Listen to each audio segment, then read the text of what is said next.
My mother kicked me out and went no contact with me because I talked to my grandparents, whom she had gone no contact with before I was born, and no one will tell me why. Posted by you/FamilyDrama879. Longtime lurker, first time poster, sorry if the formatting is messed up, I'm on a cell phone. I don't know what to do right now. I feel like I really didn't do anything wrong, but I think I might have messed everything up anyway. I'll try to be succinct. I don't know where this starts. I have two younger sisters, 10 and 5. My mom has never really talked about her parents. When I first signed up for Facebook, one of the conditions was that I had to let her block them, and my uncle, and make my profile private, just for real-life friends. I think I remember us changing phone numbers when I was about 7 or 8 because bad people know it. I know they sent letters and cards on Christmas and our birthdays, but she always threw them away immediately.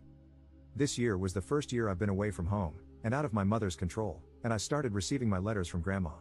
Mom wasn't there to hide them or throw them away. I opened them, and I don't know what I expected, but they were just gentle well wishes, vague because she doesn't really know me, a little rambling about her garden, and $50. That was it. No fire and brimstone, no insults. It was just Grandma E. The Christmas one was the same, but with $100. I kind of wonder if there was money in all the cards my mother threw away. I don't know. I was expecting Bible quotes and pictures of terminated fetuses or something. Mom said they kicked her out when she got pregnant with me, for being pregnant. That's kind of all she's ever said about it, and it never occurred to me before to ask for more details. I know she stayed with her lifelong best friend's family, I'll call her Auntie Carol, until I was born, and she married my dad, Auntie Carol's brother, 4 years later when she was 20. That's really all I know. A few months ago, I got really bored and curious. Grandma's letters were pretty harmless and cute, and they were addressed to me. I'm an adult, I don't have to ask my mother for permission to talk to someone. I don't know why I feel so defensive, I didn't do anything wrong. I sent a message to, I'll call my mother's family Smith, Grandma Smith, and she responded within a day. She was excited to hear from me. Could we meet? She'd like to introduce me to my grandfather and uncle. I said sure, why not? Because, well, why not? They don't live that far away, which surprised me. They're about 50 miles from my school and 80 miles from home. I met them, and they were just people. We didn't have anything in common. They aren't voting for Trump, so they're not that brand of old white people. My uncle looks just like my mother but balding. It was nice to meet family I didn't know before, but it wasn't a revelation. I asked about what happened with my mother, and Grandpa Smith said they would have helped her with the baby, but she had too much pride. Later, when it was just me, Grandma Smith, and my Uncle John, Grandma Smith said it was because my mother was disrespectful and promiscuous in their house. Uncle John said they kicked her out, but both Grandma and Grandpa said she ran away to be with my dad. That was when I started feeling weird about the whole thing. I asked again in front of all of them, and then they all agreed that she ran away. I didn't want to start a fight or anything, so I left it at that. I went back to school and promised to keep in touch. Which brings us to now. I was home for spring break, and I brought up this whole situation today with my mother because, at this point, I just want answers about why we never talked to these perfectly normal people all my life and what really happened between them. And my very calm, very intelligent mother completely flipped her crap. She started yelling, "Why would you do that? What do you mean you were in their house?" My youngest sister started crying because of all the shouting, and my dad took them upstairs. My mom calmed down a bit and started trying to make me promise never to talk to them again. I wouldn't, because she still won't say what happened, if anything. She said that I had to go, and if I wouldn't cut all contact with them, then I'd never talk to her or my sisters again. I stood my ground because I'm not going to excommunicate someone without knowing why. She said that I needed to leave, now. So I left, and that's that. I'm back at school. My dad won't answer the phone, and I'm blocked on my mother's Facebook. I called Auntie Carol, and I barely got 2 words out before she said, "Why would you do that? You need to work it out with your mother," and hung up. I don't know what to do. No question, if I had to choose, of course, I'd choose my mom, dad, and sisters over the grandparents and uncle I barely know, but I don't think I should have to. I don't know why my mother is being so extreme about this. I feel like they must have murdered my mom's puppy in front of her or something, but if she would just tell me that instead of getting so upset over nothing, I wouldn't mind cutting them off as much.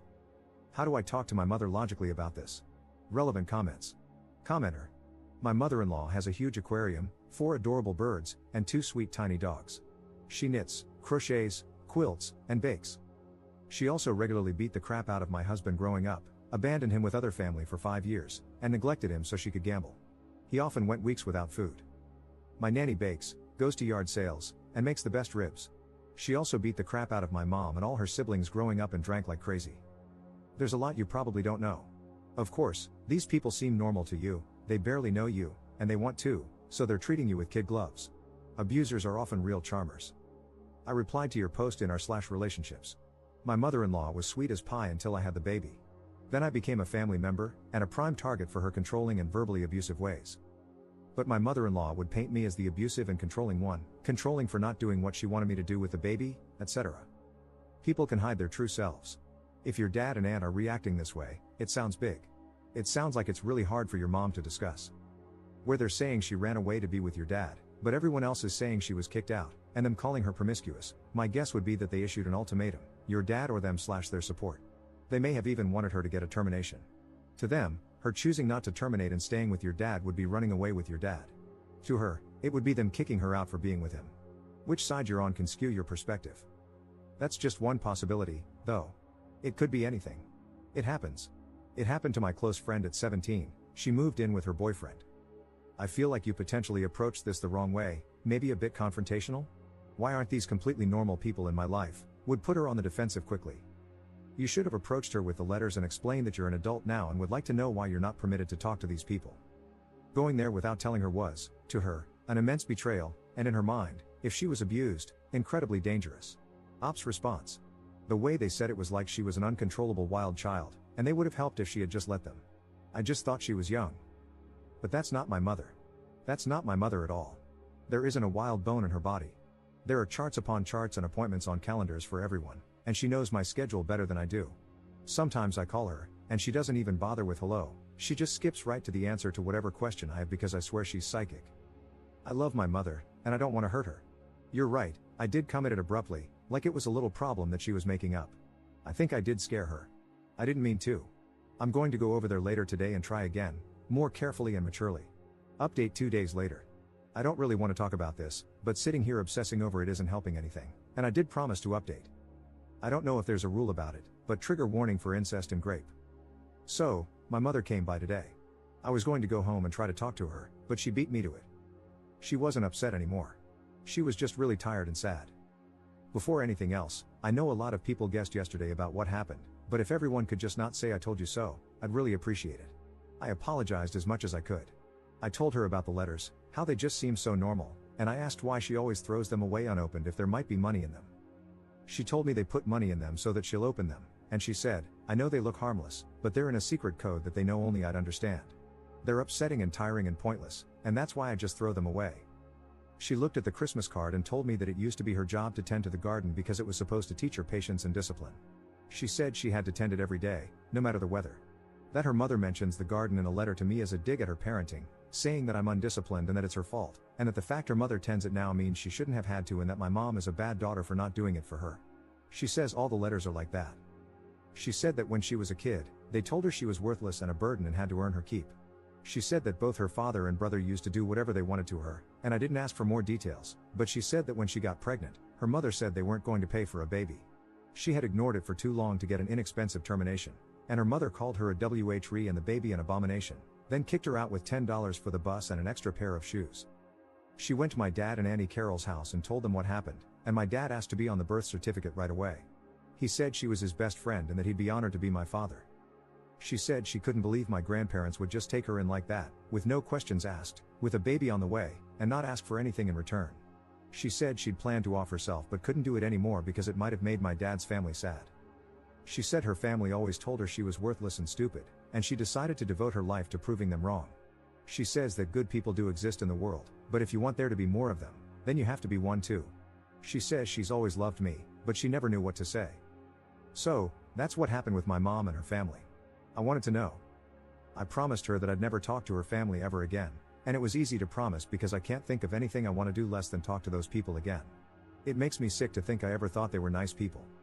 She said she was sorry about the other day, but she panicked and overcorrected. Apparently, they never tried to contact her until my sister was born, and then my mother's mother got really excited about having a granddaughter and wanted shared custody or something. She said that everything they do to try to get to her is really just a way to get to my sisters. She says she doesn't really know why they are the way they are, but everything's a game to them, and the only way to win is not to play. I don't really know what to say about this either. I don't know what to do with it.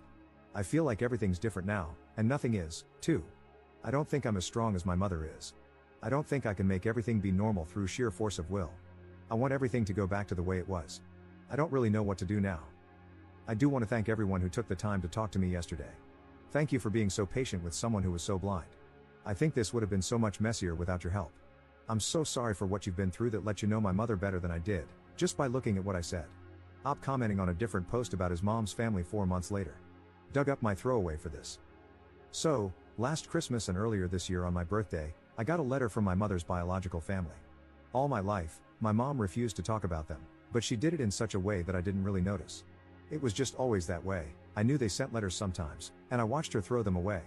That was normal, and I thought nothing of it. This is really hard to write, and I still feel guilty about it, but I have to help you now, just like these people helped me. I moved away from home to go to college last year. My mother's relatives, who I call the Smiths because they don't deserve to be called her family, quietly sent me a Christmas card and then a birthday card. Each had a bit of money and vague but cheery holiday/birthday greetings. No one had told them I'd moved out, which school I was going to, or what dorm room I was in. I don't know how they knew my birthday. I didn't think about any of that then. Hell, this is hard. This was never a 5-alarm situation in my house growing up. My mother never said they were dead, she just calmly made sure that none of us had any contact with them. I don't know what I thought had happened, I just never questioned it before. I'm stalling. Long story short, I got curious and contacted the Smiths, my mother's father, mother, and brother. I went to their house, the same house my mother grew up in. In my memory now, they are ominous and shadowed, with long clawed fingers and creepy glowing eyes, but I know that, really, when I went there, I thought they were so normal. And, this is funny, I got this sense of righteous superiority over my mother because I could just tell that they were ordinary people she had condemned for some petty reason. They were into sci-fi books, gardening, and telling mildly confusing stories about my mother. Oh, doesn't that just crack me up now? I visited their place and then went back to school like I hadn't cheerily walked out of the monster's den. I didn't know then that they had let me go. I didn't know then that they were using me as bait. I didn't know then that they were playing a game, and it wasn't me they were after. So I went home for spring break a couple of weeks later and, just like they'd planned, dropped a bomb on my poor mother. I did it in the middle of dinner because I am tactful and thoughtful like that. My mother, who is the calmest, most put together person you'll ever meet, started hyperventilating and talking in this high-pitched screech. We scared my little sisters, and my mother begged me, on a loop, like she couldn't do anything else until I agreed, not to go there ever again. I, of course, was steady in my knowledge that my 2 letters and 1 3-hour visit definitely trumped her 16 years of being their daughter/sister. And they'd seem so normal to me. They had a garden, after all. When I wouldn't agree never to see them again, my mother told me I had to go and not ever come back. I left and went back to school feeling wronged, very confused, and with a deep, sinking something in the pit of my stomach that I couldn't identify and tried to ignore because I was so sure I was right. I made a post here a few hours later, mostly because I wanted anonymous, impartial people on the internet to agree with me that my mother had gone way the hell overboard. Some people did think she had, but wiser folks started picking holes in everyone's stories. They started asking me why I thought I knew better than my mother, what on earth could make such a calm and rational person so afraid. They asked me, was I sure I wanted to kick this hornet's nest? The answer to that, incidentally, if I could go back in time, is hell no. Sometimes, buried family secrets are buried for a reason. I've already written a novel here, and to be honest, I'm still kind of messed up because of this whole fiasco, but the short of it is that there was physical, emotional, and SA going on in that household, and my mother only barely got out of there alive. The reason the Smiths contact us is that they are creepy creeps who play creepy games, and they want contact with my younger sisters for God knows what creepy reason. The thing, though, the whole reason I wrote this all out again, is that the Smiths, and people like them, seem normal. They fooled me, my mother's son. They fooled their neighbors, child services, my mother's childhood friends and their parents, her teachers, and school administrators. My mother's family can put on human faces that are frighteningly believable, that is their true horror. They have a secret code and double meanings and tone of voice that I have to trust my mother on. She said that her mother once said, in the middle of a party, in front of all the ladies, "Your skirt is too short," and that meant her father would be graping her that night. But no one else knew their family code, so they could say things like that with no one the wiser, and no one would ever believe her. My mother's relatives are monsters. They're monsters. They only wear human faces. Whatever reason your mother has for cutting off her monsters, take it from someone who's been there. Are you sure you want to kick this hornet's nest?